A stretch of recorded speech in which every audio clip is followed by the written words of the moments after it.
Hello दोस्तों, जय भारत जय संविधान। कैसे आप सब? Hope you will be fit and fine. स्वागत है आपका आपके अपने चैनल एंशिएंट साइंटिफिक नॉलेज पर।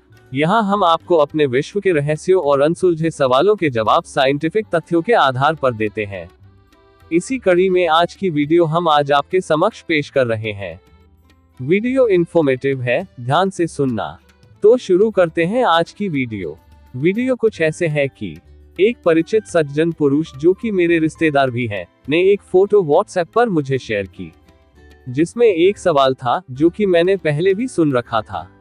एक विशेष वर्ग ये सवाल बार बार समाज के सामने रखता आया है। वर्ग डिस्क्लोज करने में कोई झिझक नहीं है मुझे, जैसे कि आप सब भी जानते हैं ये वर्ग पुरोहित वर्ग है, जो कि एक मुश्त आरक्षण के चलते अपने आप को सो कॉल्ड सर्वोच्च स्थान पर समझता है।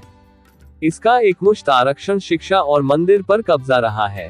इसी के चलते यह वर्ग ऐसे सवाल जनता के सामने रखकर अपना रौब झाड़ता रहा है, क्योंकि सारा समाज तो शिक्षा से वंचित था।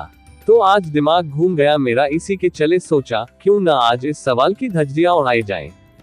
सवाल सुनो पहले ध्यान से, और हाँ, वीडियो को पॉज करके आप खुद भी अगर दिमाग लगा सको तो आसानी से इस सवाल के परखच्चे उड़ा सकते हो।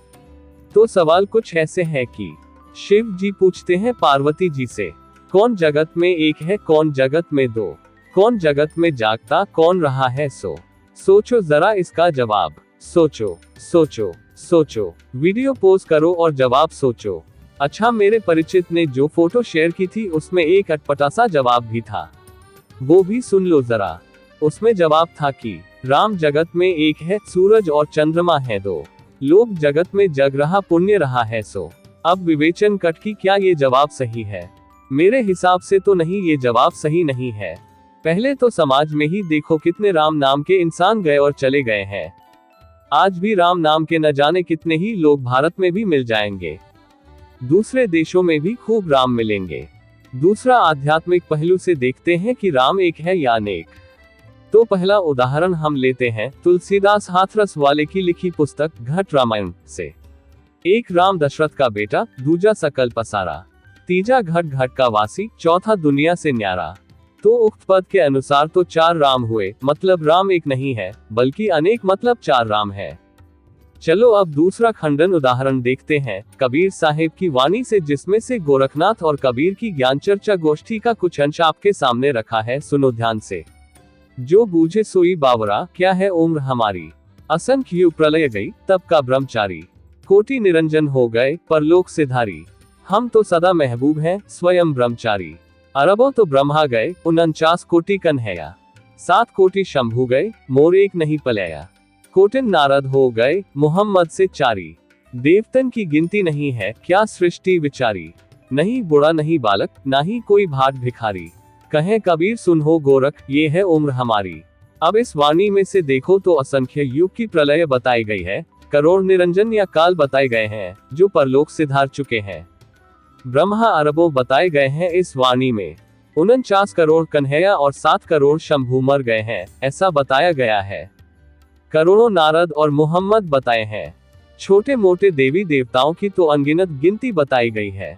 इन ब्रह्मा विष्णु शिव और ब्रह्मैया जिसे काल कहते हैं, उन सब की अलग अलग उम्र भी बताई गई है। ये सब भी जन्मते और मरते हैं ऐसा बताया गया है। अब निर्णय ये भी करो, राम का मतलब अलग भगवान से है तो भाइयों भगवान किसे मानोगे, राम जो दशरथ का बेटा था, जिसे विष्णु अवतार मानते हैं, उस राम को या उस विष्णु को? क्या शिव और ब्रह्मा की कोई गिनती नहीं है? क्या ज्योतिनिरंजन काल जिसे ब्रह्म कहते हैं उसकी गिनती नहीं है? और जो ये 33 करोड़ अन्य देवी देवता बताते हैं, फिर ये क्या है? ये बात तो रही सो कॉल्ड हिंदू धर्म की। अब बात करते हैं बाकी धर्मों की। तो जो बाकी धर्मों के जो भगवान हैं, जैसे मुसलमानों के अल्लाह, ईसाइयों के गॉड, यहूदियों, ईरानियों, मिस्र के जरथुस्त्र आदि सबके जो अलग अलग राम या भगवान हैं, उन बेचारों की भी तो गिनती करो। उनको क्यों छोड़ दिया? तो अब बताओ, राम एक है या अनेक है? अब बात करते हैं दूसरी लाइन की कि सूरज और चंद्रमा दो हैं। तो ये भी गलत है। पूछो कैसे? तो सुनो भाइयों जवाब। अभी जो आपने फोटो देखी उसमें देखा कितने प्राकृतिक उपग्रह हैं अपने ही सौरमंडल में। जैसे पृथ्वी के उपग्रह को चंद्रमा या चांद कहते हैं, उसी प्रकार सौरमंडल के बाकी ग्रहों के उपग्रह भी उनके चंद्रमा कहलाए। तो चांद भी एक नहीं अनेक है। अब रही बात सूरज की, तो हमारा सौरमंडल मिल्की वे नामक गैलेक्सी में है, जिसे हिंदी में आकाश गंगा कहते हैं। सूरज एक तारा है। इसी गैलेक्सी की बात करें तो लगभग 400 अरब तारे हैं अपनी आकाश गंगा में। वैज्ञानिकों के अनुसार 10,000 करोड़ के करीब गैलेक्सियां हैं। तो अब अनुमान लगाओ उनमें तारे कितने हैं। तारे ऐसे हैं जो हमारे सूरज से छोटे भी हैं, तो बड़े भी हैं। तो दोस्तों, ये जवाब भी उस पद का गलत है कि चांद और सूरज दो है। ऐसे ही सोने और जागने वाला भी जवाब गलत है। वीडियो ज्यादा बड़ी हो जाएगी, उसका भी विश्लेषण करता हूं तो। हाँ, एक बात है, अगर आपको अभी तक की बातें सही लगी हो, वीडियो इन्फॉर्मेटिव लगी हो, तो वीडियो को लाइक करो। अगला जवाब इसी तरह विस्तार से जानना चाहते हो तो कमेंट करके बताओ, उसे भी ऐसे ही विस्तार से खोलकर बताया जाएगा।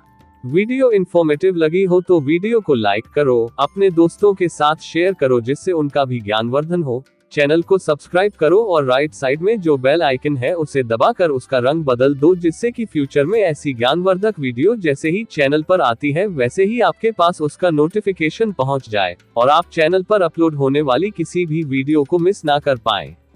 धन्यवाद।